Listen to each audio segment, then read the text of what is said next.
Hello, welcome to the Story Studio podcast. We have Bonnie Johnston back for the fourth episode out of 8. Been so long since we've seen her. I know.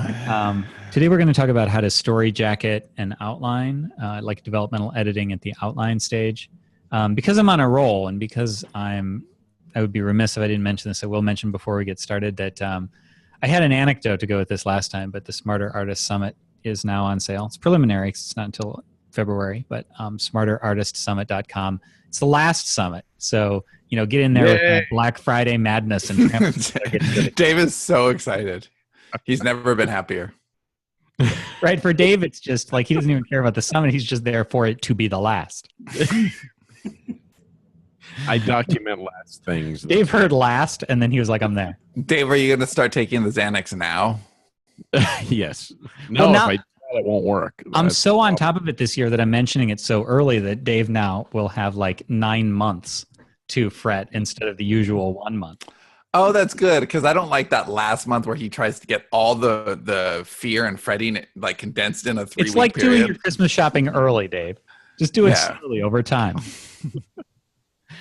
All right, so let's talk about StoryJacketing. So maybe a good place to, well, first of all, welcome again, Bonnie. We've already seen you, so it was weird to think, yes, I should welcome. Bonnie is now the Justin Timberlake of the show. Yeah, you passed Ed Robertson, I think. Not Steve Martin. Saturday Night Live thing. Justin Timberlake has the. I'm sorry, I have to explain this. Justin Timberlake. You're in a boy band, Bonnie. Right. Okay, Justin Timberlake has been on Saturday Night Live many times. So that's I think Steve Martin's done more though. Has he? Okay. Well, yeah, Ed Robertson used to be our Justin Timberlake, but I think you've passed him now. I don't think he was on 4 times. Okay, cool. So what does StoryJacketing mean, and how are we going to kind of approach this? Wow. When Sean and I originally started talking about StoryJacketing, the first thing I asked him was like, can I see an example of what you're looking for? And he said, no.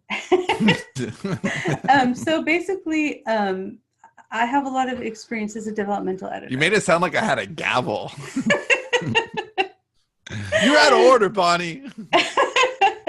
No, it wasn't like that.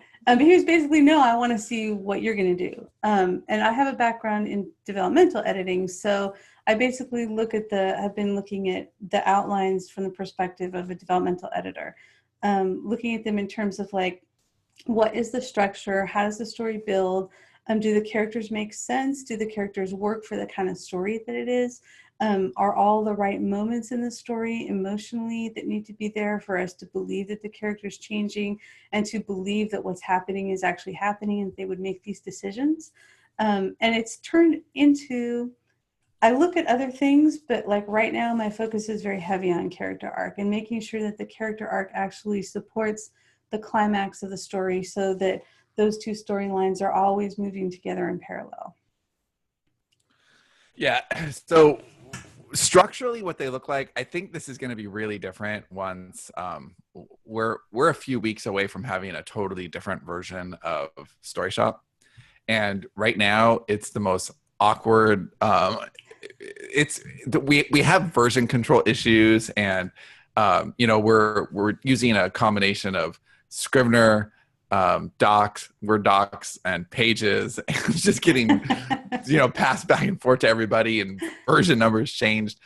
And so it's not really an elegant solution right now, because ideally you should be able to look at a timeline and see how a draft changed from version of version, which we'll be able to do with Story Shop. Okay, here's what version 3 looked like, and see all the changes. Now they're passed back and forth. So by the time Bonnie gets it, the last one I sent her, I think, was pretty messy because I forgot to accept track changes and like, here's something clean to read. So she had like probably this nightmare of color and text.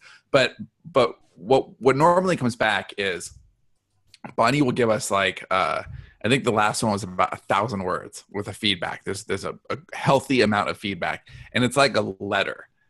Dear Sean, it always says, Dear Sean, I really enjoyed this story of blah, blah, blah, blah, blah, because of blah, blah, blah, blah, blah.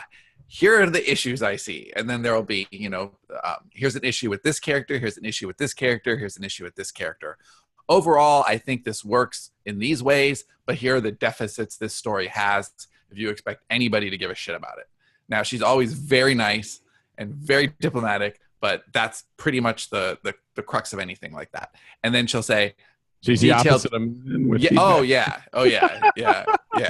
Or Joel did one on the same exact draft, and Jen was like, "Oh my god, I feel like he's yelling at me," right? And so we all have very different ways of communicating. I thought Joel's were funny. I'm laughing, right? And Dave, same thing. Dave and Johnny are almost vicious in their feedback, but it's because we're all friends here. We're vicious in ball busting ways. Right. Asshole. It's ways to make each other. You can't write a fight scene. You ever been in a fight? Right. No, for me personally, I like criticism if it's done in that way because I laugh and it disarms the actual sting of, dude, you kind of suck at this thing, right? And so, but there will always be very specific comments that are tied to the general comments. So the general comments are, here are things you really want to look out for globally in the story, and then we'll go through, and I think the last one, there's a lot. There's 50 to 100 individual comments throughout the story in addition to the whole synopsis. And then our job is to go in, and we can't agree with all of them because it unravels the story.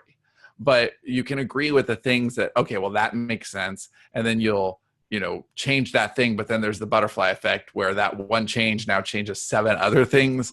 So, which again is why we want to bring Bonnie into this part of the process earlier, because we've been making a mistake by having it come later, and it requires just unnecessary surgery that shouldn't be there. So, addressing each of those comments becomes, a really time-consuming thing. But the beauty of a story jacket is that as time-consuming as that is, it's way faster, way less expensive than doing it after your book is written, which is when most people address these problems. So that's the whole point of this conversation, is the value of a story jacket. And you don't have to use that language. Like, we like to give things cute little names in this company. I like to give things cute little names in this company. And it works for us, helps us to categorize. But all we're talking about here is a pre-developmental edit. And it is important to give your work that, because you're going to write a better book and you're going to do it in less time. So, Bonnie, your entire draft, and not delete your entire draft. Yeah, I mean, it's a huge difference. So I'm finishing a book tomorrow, and I'm starting a book the day after tomorrow,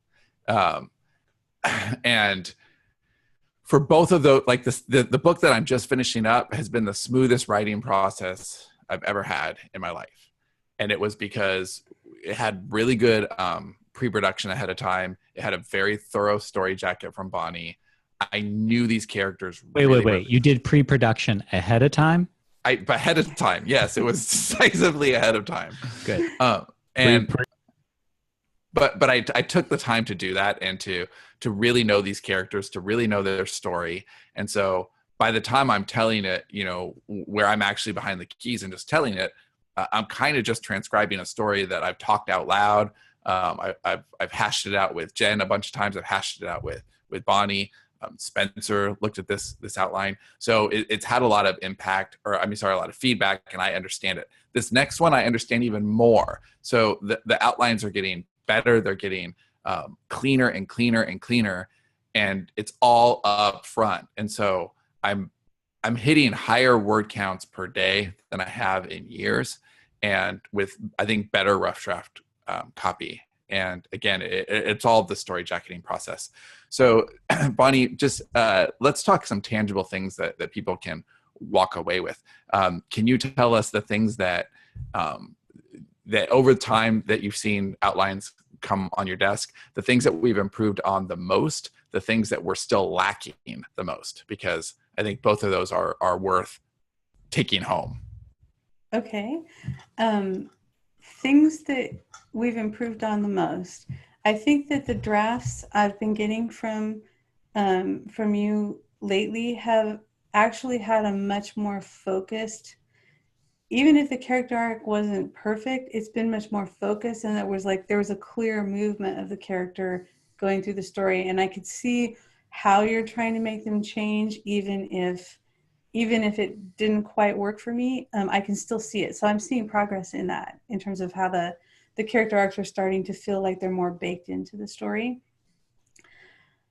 One of the hardest things, it is a little bit difficult to tell from an outline sometimes, but one of the hardest things is to get an outline where the character is being passive, where they're being moved through the story by events, but they are not making decisions. And I don't want to name names, but there was one outline I looked at, and basically an event happens, and the entire book up to the climax is the character kind of waiting for something to happen and talking to people. And then at the very end, this like massive climactic thing happens that you knew was going to happen anyway, because we saw that it was coming. And then the character has a massive realization and goes, oh my God, my life purpose has changed. And it wasn't that what was happening during the middle was bad, but the character was not making active choices. And like, I think a lot of my feedback was like, there needs to be something he's trying to do here. He can't just be sitting here waiting. And those are the most painful ones for when I used to developmental edit on a manuscript. Like, someone would pay me $5,000 and I would spend a month going through their novel. And then at the end of it, I would have to tell them, you have to rewrite every single scene because your character never makes a decision or chooses to do anything. They're just there and reacting to things that everybody else is doing. And so I really love working on the outlines now more than just working on drafts, because now like there's so much less work to do to fix major problems like that. And that's not a regular one. That happens occasionally. Most of the outlines you sent me are pretty strong in terms of the characters being driven to do things. Well, one thing that you pointed out in a very recent outline, which I thought was great, was the antagonist got their full comeuppance at the end, but the main character didn't really trigger that. It was right. Okay, right. So they got it, and it all made sense, and it would have worked, but it was almost like he abdicated this big victory to somebody else. And so even though narratively it worked, structurally it worked, all the events that had to happen happened, and the order that they had to happen and about the time and place that they had, all of that was in place, but it was who was able to actually plant the flag in that victory that was in the wrong hand. And so that required some significant rewriting. But here's the magic of this stuff, you guys. Every time that you take the time to do this, it does make your story better. Every single suggestion that we took the time to say, okay, Bonnie's right about this. So how do we give this victory to this person over here where it belongs? Well, we're going to have to reverse engineer all the things to make that happen. Guess what? All of those things make your story more awesome. Every single one of them. Okay, well, here's where this person went to school, so they met this person, so they did this thing and started this.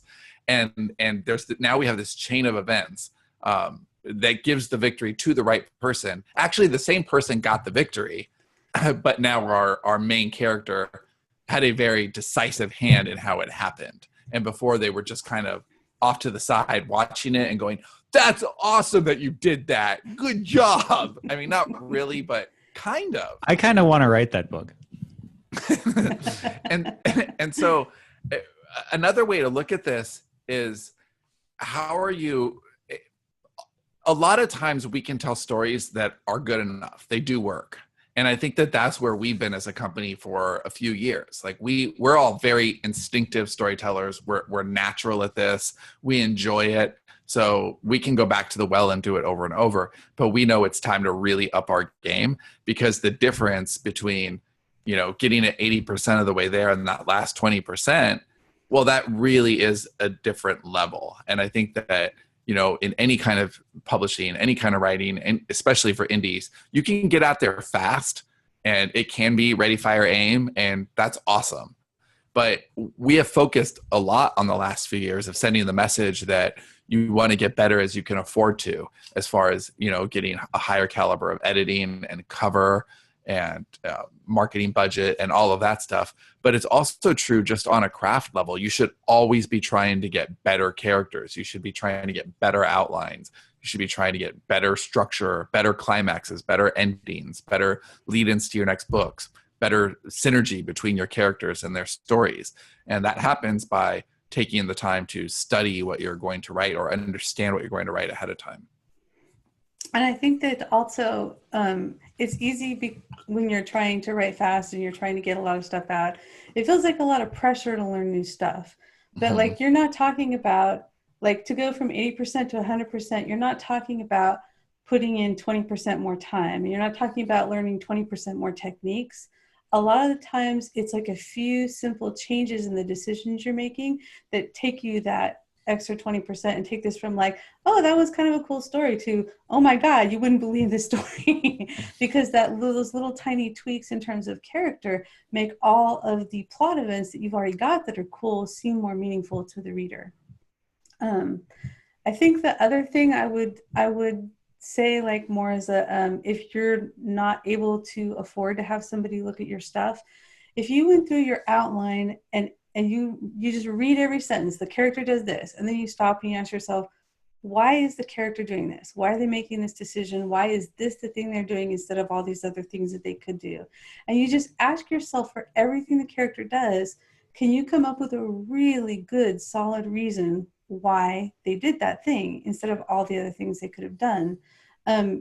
You're mapping out your character's motivations as you do that, and you're going to start to see holes, because you'll start to recognize that some of those whys are very flimsy, or they're just like, well, because it's cool, or because I need them to be here. Like, whenever you're reading because an outline, I need them to be here is right. Never an okay answer. Right. That's like the worst. That's a sign that you're like using the characters as puppets, and that your characters are not actually, they don't have agency. They're not making their own decisions. And that's like, readers can always tell that. That's like a story where the characters always feel like they're going through the motions. You're like, yeah, I read this and cool things happen, but I just never really got into it. And I never really cared about. Readers won't grab another book. I mean, we do have our fair share of 1-star reviews that say things like, I hate your characters, but they don't say things like, your characters seem like puppets. Like, that's not, I don't think we've ever, I mean, in 100 books and thousands of reviews, I don't think we've had that particular review even once, because we love our characters, and we put a lot of, ourselves, and we do put a lot into the characters, but that doesn't mean that we've done as good of a job creating them as creating their wants and understanding their wants and creating those arcs. That's a different thing. And that's the value of a story jacket, because you find where all those holes are. And that might be a good question. What are other than character arcs, which I think we've gone into depth about, what are other things that we want to make sure that every story has? So when you're passing back a story jacket, let's say the character arcs are, we finally got that. Because I think we will. I think, honestly, by the end of this year, I think we'll be at, I think we were at 50%. Maybe we're now at 80%. And if we keep doing it, then by the end of the year, we should have like a 90-something average. So what are the other things then that we will turn to? Or when we have new authors who are coming in, which, will regularly happen, what are the things that we want to look for from just budding authors? Okay, so if we were like trying to train a budding author from the beginning to really get all those story elements right, I think character motivations are huge. I think understanding structure not as something that's like the straitjacket you have to follow, but understanding it as an alternation of emotional experiences. Like, you have to have a character who is complacent. You have to have that character realize that they're losing control of their world. You have to have a couple of moments where the character is just like, they decide to commit at the first plot point, and then at the second plot point, where whatever is going on, they have to somehow rekindle their desire to do whatever it is they're doing. You have to have a couple of pinch points, but all those is like 2 moments in the story where the character realizes in a really profound way, oh crap, I'm in over my head. That's all pinch point is. But you need to have that alternation of like, I'm fine, no, I'm not fine, no, I think I can get control, oh shit, I'm in over my head. Wait a minute, maybe there's another way to do this. Like, oh shit, I'm in over my head again. I recommit to do this. Everything falls apart. And then I figure out how to fix this finally. And that's basically 3-act structure right there. Those are your major plot points. So not looking at it as like, oh my gosh, I have to have 40 scenes, or oh my gosh, I have to figure out what my pinch point is. Just realizing that your character is going through those alternation of emotions, and that's what you need to get right in your story. If you get that right in your story, the structure is going to work, even if it's not exactly where, even if the points are not falling exactly where traditional plot points are. Yeah. Okay. Fall. So this is a good point. In the last story jacket that you gave to me, Jen and I actually had this conversation this morning, because as I was moving it to Scrivener and I could actually see the act breakdown, it's really top heavy. So not only are the chapters in the beginning much longer than the chapters at the end, which may not necessarily be the case, because when you get to the end, you know the story better and there's more there. But just as far as numbers, I think there's 15 chapters in Act 1, like 18 in 2, 3 has 13, and then there's like 6 or 10 and 3 and 6 and 4. So like Act 3 and 4 are really small. Act 1 and 2 are really heavy. But if you look at the order of events and where everything needs to happen, it feels right. The story feels right. And so I was asking Jen, do you think that this feels okay? Because it's not balanced. And she's like, that would not bother me as a reader in a million years, because the story is there and the cascade of events is right. And it just really, that'll probably just end up making it read really fast at the end. Like, oh my God, I tore through that thing at the end. Exactly. So, it's going to be it's actually going to be an advantage pacing wise, because the story is going to have the slow build that just accelerates and accelerates and accelerates.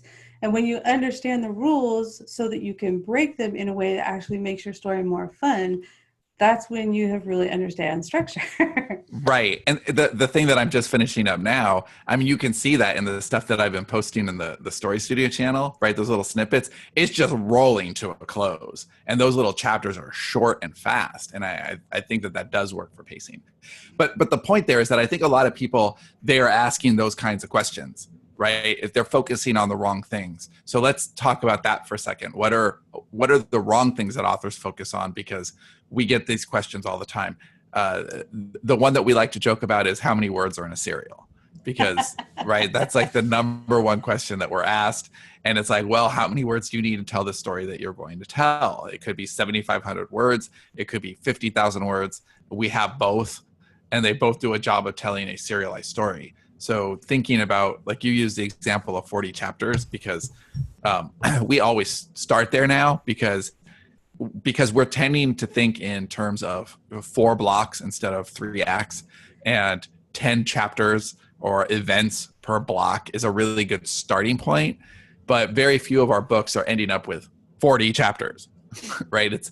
The one that I'm starting to right now is 60 some, like almost 70, I think.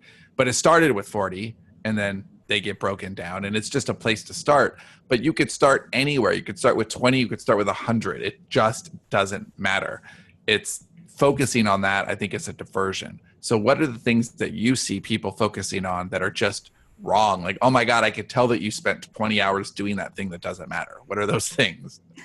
Well, probably the number one would be like coming up with tons and tons of details about the character that are superficial, or that maybe don't tie into like a central worldview or a central philosophy, or something that like kind of that they should be emanating from. Like trying to be like, oh, here's my character's favorite ice cream, and we're going to make sure that they listen to things on vinyl, and you have like all these details crammed into the story, but because they're not reflective of something really important about the character, they're just things that are cool. They're cluttering up the story without telling you something really important about the character, which is why we put telling details in to begin with. So that's the difference between knowing your characters and superficially knowing them. You need to make your characters friends, not acquaintances. Yes. And the other thing I think I would say is don't get too hung up on shoulds in terms of like for example, it should be 40 scenes, or I should have these major plot points. Like every story is going to have different needs. And And your story will tell you what it needs. If you're like, oh no, I have like 8 scenes of this one person's point of view, and then I need to cut to this other thing, and like, don't be afraid of that.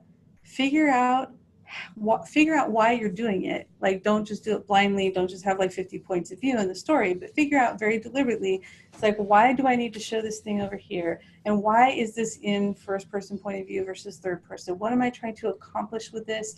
Like, what are all the things that are going to give the reader a cool experience that's also significant? It's like tied to what's happening to the characters as opposed to just being cool. But then if your story, like you said, needs 46 scenes or 60 scenes, or you need to have like shorter acts at the end, don't be afraid of that.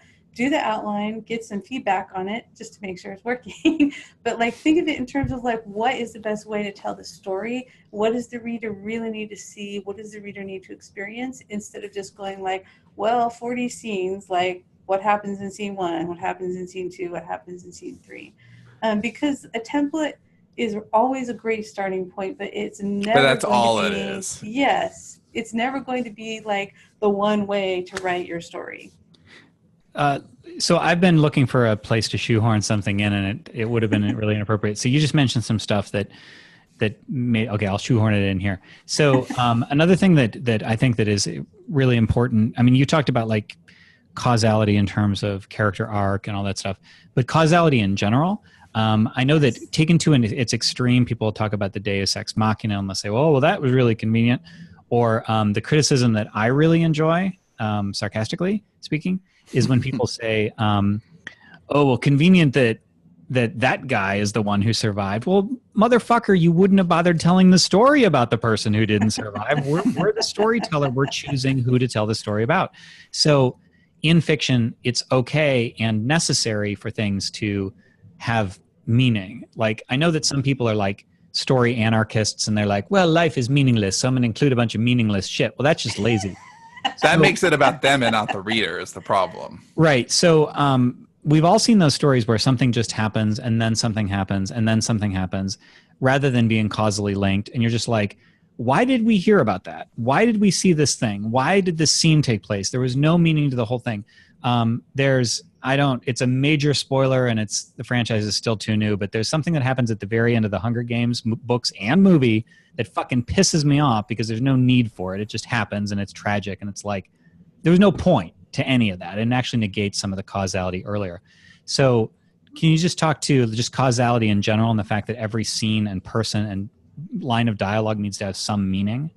Yes. And causality is like an integral part of story. There's no point in telling a story if things happen randomly, because that's not meaningful. Like, and fiction is a stylized, meaningful reenactment of something that could happen in real life, right? It's like, we're not trying to just like say, here's crazy numbers of things that could happen. Wouldn't it be fun to imagine them? And they're all in the book. And I think that when you see that happening, sometimes it's because the author was pantsing and it was just like whatever they could think of that day, and they weren't really thinking in terms of the big picture of the story. Sometimes I think it happens because the author is kind of in love with those things happening, or it hits some sort of emotional hot button for them, so it gets included in the story because it turns them on, even though it doesn't actually connect to what's happening in the story. But if you go through your story, this is something that I started doing years ago, is like I would make an outline and I would start at the bottom at the end and say, okay, this thing happened. What happened previously in the story that caused this to happen? And then I go back to the previous event and trace it back, like, why did this happen? What happened previously, or what was set up in the world that made this happen? And if you can go through your outline and every single thing in the story is caused by something that happened before, then you probably don't have any plot holes.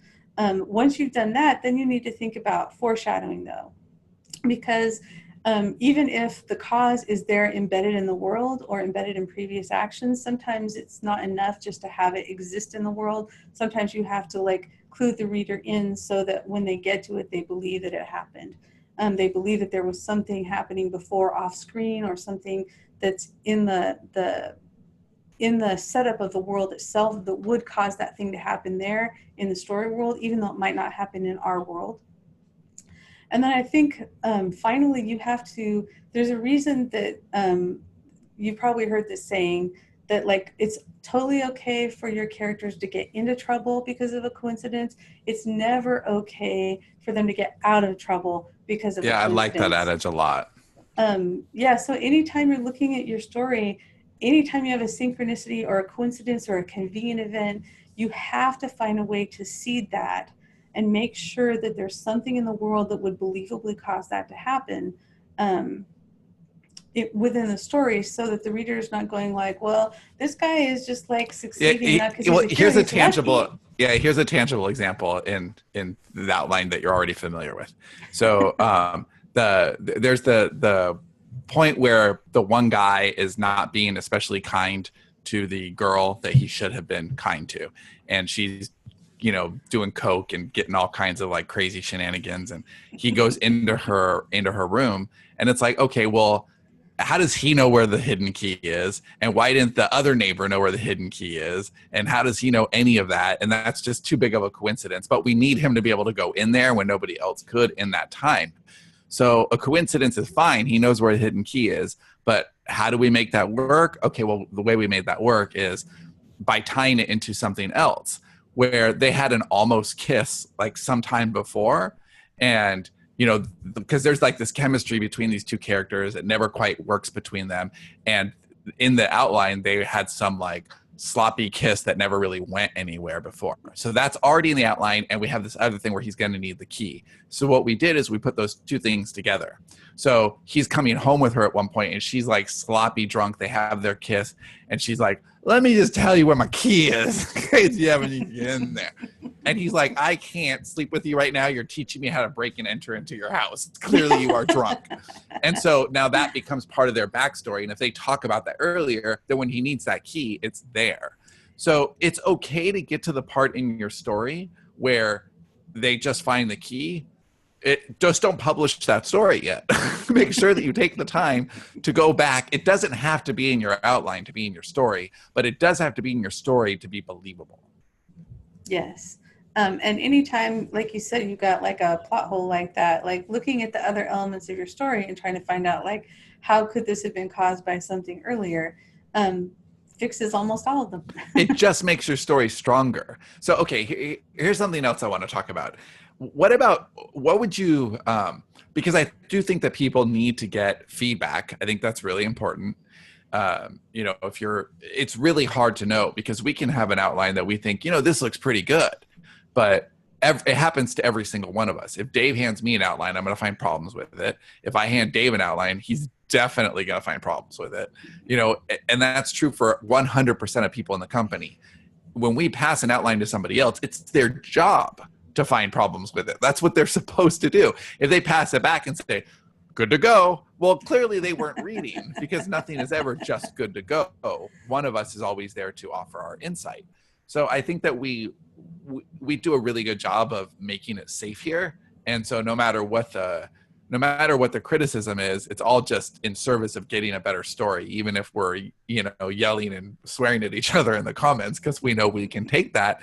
It's still a safe place. So how do you suggest that authors take criticism when they're getting feedback from people? Like if they ask for feedback and they're supposed to trust that feedback, I know it's hard to hear sometimes that like, look, you made some really poor storytelling choices here. So I think that the more willing, I think when you're looking at this stuff, you're very confident that whatever you say, it's going to be taken in the right way. And that probably gives you a lot of freedom to say what you actually mean instead of dancing around it, which means we get better stories faster. What advice would you give to authors to kind of set themselves up to receive that information and treat it with the respect it deserves and not take it personally? That's a really good question. And it took me years to get to the point where I really did have a good emotional relationship with feedback. And part of it is to realize that they're never, the person giving you feedback is never giving you feedback on who you are as a person. And well, Dave is, just to be clear. Dave always okay, maybe is. Dave Your is. story sucks and you suck as a human. He always brings my family into the StoryJackets. Oh no. Your mother should have never had you. There it is. Okay. So like they're not even giving you feedback on who you are as a storyteller in terms of your potential. They're always giving you feedback on the marks you put on the pages that you handed them. Like it's like black marks on a page, they give you feedback on how those black marks made them feel. And so then you need to say, okay, now I have data on how the way that I use words actually triggers other people's emotions. So it's like almost like an experiment. That was So you're very well like, said. thank you.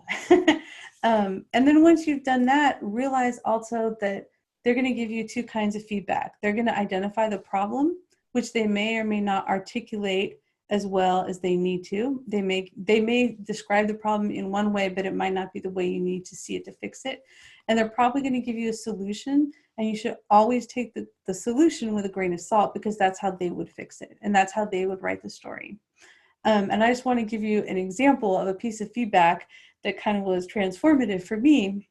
I had written this story that I had submitted to a bunch of contests, and it was just like submitting the first chapter.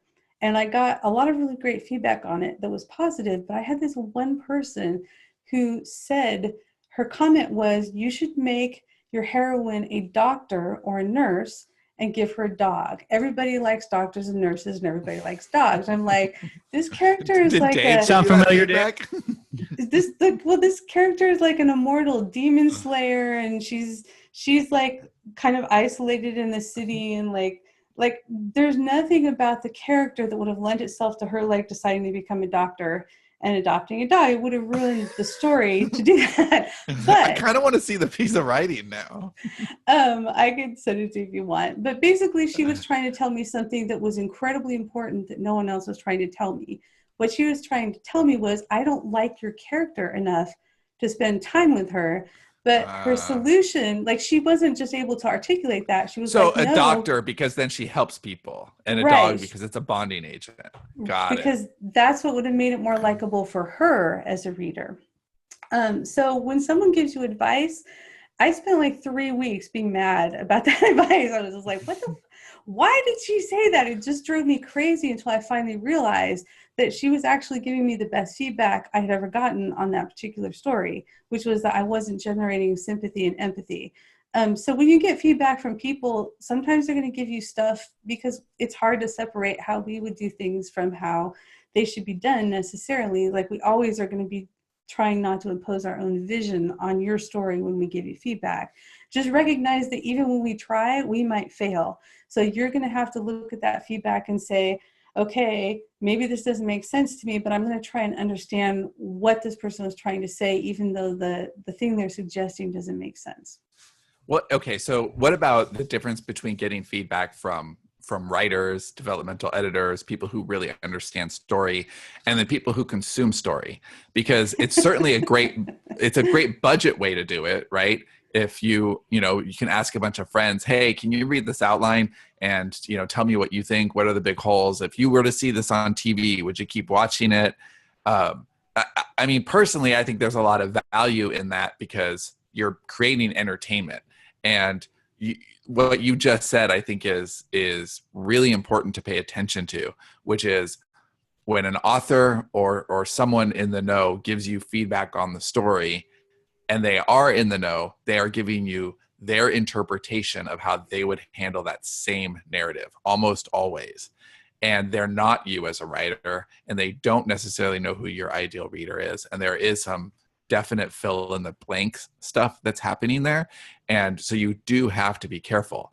If you're just giving it to people who are gauging it solely on how they feel about that as entertainment, and they're the kind of people who would normally pay attention to that kind of entertainment, then they could have some of the best advice you could possibly get. But again, don't take it all wholesale. Take what they're saying and evaluate it against the kinds of stories that you're trying to tell, and treat it with purpose. And I think that's how you end up with something really special. I totally agree. And like, even it's not even a beta reader writer distinction, because I've been in writers groups where I got really unhelpful advice, because writers groups are great for discovering what your weaknesses are as a writer. But unless you have a really special group, kind of like you're cultivating within Sterling and Stone, where everybody is not just like, here's my opinion, but they're like, I see what you're trying to do, and I'm going to try and help you do that, as opposed to I'm just going to like spew out feedback and tell you how I would write the story. Well, so, it's a total absence of ego. You have to go into it by the story is first, the characters are first. It's not about whose idea is most awesome, because if you're worried about that, if you're counting credits, then the story will suffer. Yes, very much. Also, I think there's an element to some writers groups where it's a social thing, and they're more there for the social aspect of it than actually, working on their art. Not all, but some that I've seen anyway. Or even ego in a way, like, well, let me show you how I would handle that, rather than that's exactly it. Yeah. That's exactly it. And I think that can be really dangerous to the story, because you're not, that person isn't telling the story, and they could send you in, very clearly in the wrong direction, and then that sucks. Well, and it can be poisonous to you as a writer too, because if you're constantly getting the same 5 people every week telling you like you should write a different kind of story, like eventually you end up writing romance because that's what everyone's telling you to write, right? And then you need genre therapy. Maybe I should just get new friends. Or no friends. That's the way I like it. All right. So any concluding thoughts on story jacketing, as far as who should be qualified to do them and what you should look for, and sort of the poor person's way to do it and all that stuff, before we close up? In terms of the poor person's way to do it, you probably have a few friends or writers or not writers who do have that ability to kind of try and take their ego out of the process, and try and genuinely help you figure your story out, as opposed to telling you how they would write it. And I would say, when you find those people, treat them so well that they never want to stop reading for you, because those are the people that are going to help you get good. You still have to take everything they say with a grain of salt and try and understand the why behind it.